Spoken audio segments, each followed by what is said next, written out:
LaRussell. You know what I mean? I think I'm waiting to just see what actually comes of that. You know what I mean? Because I think LaRussell is dope. For sure. You know what I mean? But he is like so anti majors. Yeah. And on one hand, I get it because he kind of got played by a major. And the other hand, I'm like, but there are other ways to go about getting it out.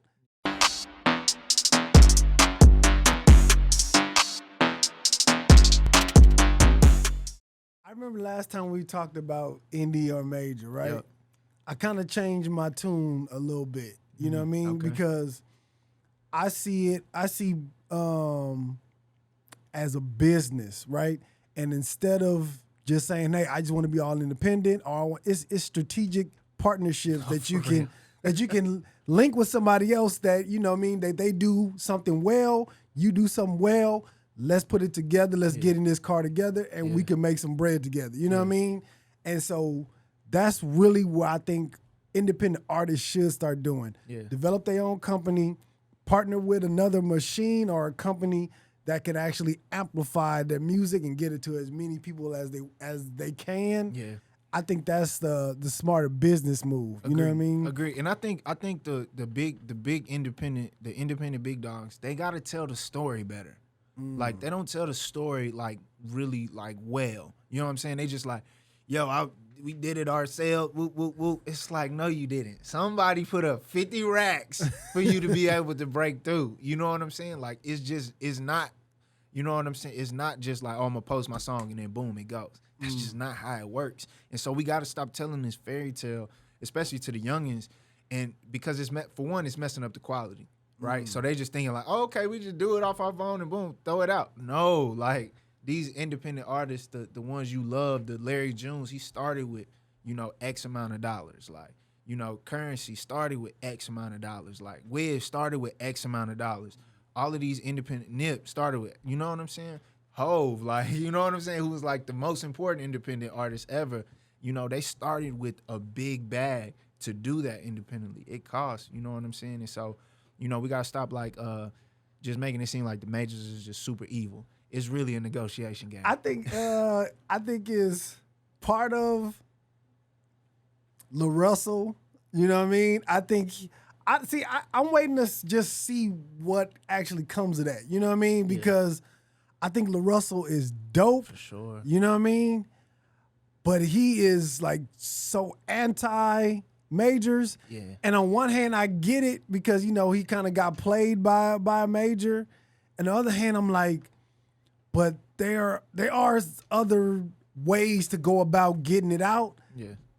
And I'm really just waiting to just see how that plays out because I heard a conversation between Charlemagne and this other guy, I forget his name, Loon, I think. Yeah. Where they were saying, you seen that? Yeah. Where they were saying something about like independent artists have a ceiling. You know what I mean? And they always gonna hit that ceiling. Yep. And I'm looking at LaRussell like, I wonder what his ceiling is. You know what I mean? If he tried to go all the way independent or if, because he built his own platform and did all that. I'm really like waiting to see what that is.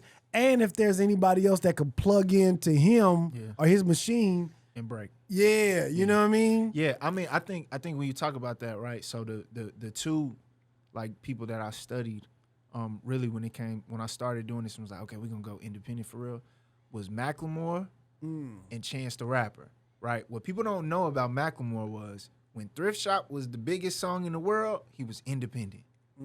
He only had a distribution deal. You know what I'm saying? Like he was not signed. You can go look on Apple Music when it at the bottom where it say you ain't gonna see a label name because he wasn't signed to no label. He was independent. He just had distribution, which means somebody put up money for him to for his record to be pushed some more. You know what I'm saying? Because there is a ceiling. But he was like independent from a major, and then Chance the Rapper, right? When he dropped that third mixtape, he partnered with Apple. It was an Apple Music exclusive, and they gave him X million dollars to do that, and he was front page, and you know what I'm saying? So he had the bread to play like he was a big, a part of the big label. So he had the money to push, you know what I'm saying, himself, the visuals, to get on the Saturday Night Lives, to do the Grammy stuff. Like all of that costs bread. You know what I'm saying? And so it's never just a thing of, all right, I just blew up it just happened. No, that's not true. You know what I'm saying? That's never gonna be true. Like it's really like you gotta have some bread behind you. Would you do an exclusive with a DSP? For sure. What? We ain't turning it down. You know. So, because I know, but I guess more so what I'm asking is, would you do a distribution deal with a smaller DSP? Maybe not an Apple, because they want the major artists. You know what I mean? But like somebody who is in that DSP area at the same level that you are in the music game, and they just want exclusive music to try to bring more fans in. See, that would be you tough. Do something like that? That would be tough because you're talking about like the smaller ones, like because you know what I'm saying? Everybody's Spotify, Apple Music, some people Tidal, or Amazon Music is the new gen. But like, so that's tough. You know what I'm saying? Because it's like, well, how are we gonna get people here? Are we spending the ad dollars, the marketing? Like, what are we doing to get them to come even check this out? Am I big enough to draw people that they want to hear this music so bad that they'll come over here? You know what I'm saying? Like LaRussell's kind of built a system like that with his version of the Proud to Pay, where people buying like the album straight up from him, which is crazy. That's the dopest thing I think he does is like he made 100,000 like week one from people buying his album.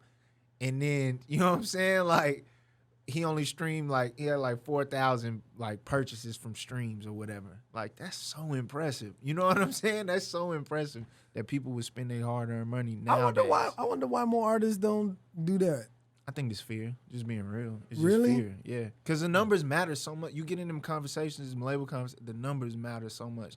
The optics of the numbers, they matter so much. And I think the fear is kind of like, I don't want to put this album up just for sale. You know what I'm saying? Because maybe people won't buy it. Like, it can be a thing. Because I know for me, like, I probably now, the way I listen to music, I probably wouldn't buy a whole album, but I'll buy a song that I really like. You know what I mean? Yeah. If it's only cost me $1 for that song, then I do that. For sure. You know what I mean? Yeah. And I remember when Apple was doing the same thing. Yeah. You know what I mean? When you could buy the whole album from $9.99, or you could just buy the songs that you want for $1. Yeah.